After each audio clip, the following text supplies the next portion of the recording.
Rose பிளான்ட்டை லைட்டாக அசைச்சு பாருங்கள். அசைக்கும் போது அதுலேருந்து சின்ன சின்னதாக குட்டி குட்டியாக வந்து வெள்ளை கலரில் ஒரு பூச்சி பறக்கும். அந்த பூச்சி உங்களோட செடியில் இருந்தாலும் நுனியை ஃபுல்லாக கடித்து சாப்பிட்ரும். ஆனால் நமக்கு பார்க்கும்போது இலைகள் எல்லாமே கருகுன மாதிரி தெரியும்.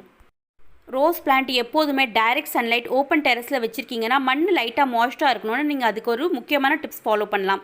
வர்மி கம்போஸ்ட், கோகோபீட் இல்லைனா தேங்காய் கழிவு நார் பயன்படுத்தி நீங்கள் ஒரு தின்னான லேயர் பரப்பி விட்டுடலாம். அப்போ நீங்கள் எப்போல்லாம் தண்ணி விடுறீங்களோ செக் பண்ணிவிட்டு நீங்கள் தண்ணி விடும்போது மண் பார்த்திங்கன்னா லைட்டாக மாய்ஸ்டாகவே இருக்கும். ரோஸ் பிளான்ட்டுக்கு சம்மர் சீசனில் கெமிக்கல் உரம் பயன்படுத்தாமல் இருக்கிறது நல்லது. அதுலேயும் வந்து ஹீட் வந்து அதிகமாக ப்ரொடியூஸ் ஆகும். ரோஸ் பிளான்ட்டுக்கு சம்மர் சீசனில் அதிகமாக ஹீட் ப்ரொடியூஸ் பண்ணுற உரம் பயன்படுத்தாமல் காய்கறி கழிவு உரம், அதே மாதிரி லீஃப் கம்போஸ்ட், அப்புறம் பார்த்திங்கன்னா வர்மி கம்போஸ்ட், இந்த மாதிரி உரம் வந்து 15 நாளைக்கு ஒரு முறை பயன்படுத்தலாம். சம்மர் சீசனில் ஆட்டெரு மாட்டெரு அதிகமாக பயன்படுத்தினாலும் நுனி கருகி போயிடும்.